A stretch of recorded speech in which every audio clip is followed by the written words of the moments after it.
કેમ છો મારા વાલા મિત્રો? શ્રીરામ સેવા સેતુ પરિવાર તો બધા જ લોકો જાણે છે. આજે એમની લેટેસ્ટ વિડીયો લઈને પ્રસ્તુત થયો છું. શું તમને ખબર છે અમારા 108 દિવસ પછી યાત્રા ચાલુ રહેવાની જ છે. અમે ફરીથી વિડીયો લઈને તમારી સામે પ્રસ્તુત થયા છીએ. તમે જોઈ શકો છો કેટલું સરસ સ્વાગત કર્યું છે અને આજના આ વિડીયોમાં તો મહાન સાધુ સંતો અહીંયા પ્રસ્તુત થયા છે. ખરેખર જે પ્રસંગમાં સાધુ સંતોની હાજરી મળી જાય ને એ પ્રસંગ, એ સમાજ, એ જગ્યા સ્વર્ગ સમાન બની જાય છે. આજે શ્રીરામ સેતુ પરિવારમાં આટલા બધા સાધુ સંતોની હાજરી જોવા મળી છે. તમે વિડીયો છેક સુધી જોજો, તમને બધા જ સાધુ સંતોના દર્શન કરવાનો લાભ તમને મળશે. દર્શન કરવાથી પણ એમના પગે પડવાનો એટલો આશીર્વાદ મળે જ છે. આપ સૌ લોકોને એક વાત હું જણાવવા માગું છું કે 108 દિવસના અનુષ્ઠાન પછી જ્યારે અમે આ સંમેલનમાં મળ્યા ને ત્યારે ખરેખર બધાના આંખોમાં એક હર્ષ અને ઉલ્લાસનો આંસુ હતા. આ પરિવારમાં બધા જ અલગ અલગ સમાજના લોકો છે, પણ બધા એકબીજાને મળીને એવું હળીમળીને રહે છે ને કે લાગતું જ નથી કે આટલું મોટું પરિવાર છે. બધા એક જ પરિવારના સભ્ય છે એવું લાગે છે. તમે ત્યારે જોઈ શકો છો કેટલું સરસ અને ભવ્ય સ્વાગત થયું છે સાધુ સંતોનું. એમનું કેટલું માન સન્માન આવકાર આપ્યું છે.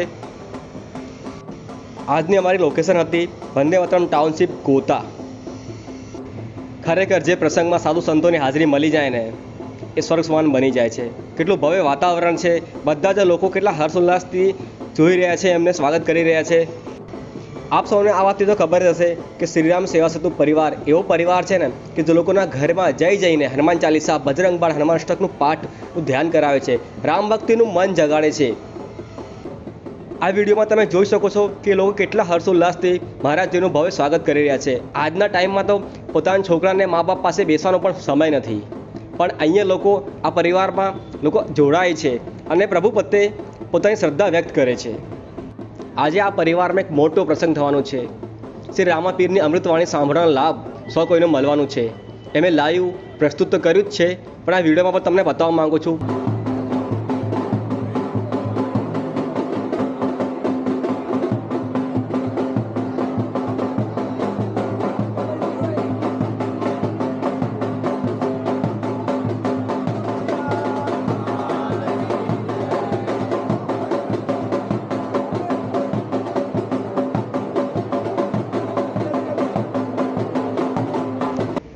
આજના પ્રસંગના ભાગ્યશાળી યજમાન છે અશોકભાઈ કાંતિલાલ પંચાલ.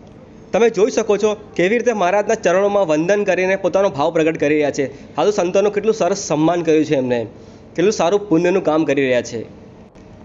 હવે અમે પણ એમની સાથે સાથે ઉપર જઈશું. ઉપરના જે એક રૂમ હતો ને એ રૂમમાં રામદેવ પીરની સમગ્ર વિધિવત પૂજા કરવામાં આવી હતી. અને તમને એક વાત જણાવી દઉં, આ પૂજામાં બધા સંતોએ હાજરી આપી છે અને એમની હાથોથી જ આ દીવો પ્રગટાવવામાં આવ્યું છે. બધા જ લોકોએ એટલી સરસ રીતે હાજરી આપી છે ને કે જાણે કે શ્રી અશોકભાઈનો પ્રસંગ નહીં, પોતાનો પ્રસંગ ના હોય, પોતાના ઘરમાં ના બેઠા છીએ એવી રીતે હાજરી આપી છે ને એવી રીતે શાંતિ જણીને બેઠા છે અને એવી રીતે પૂજાપાઠ કરી રહ્યા છે.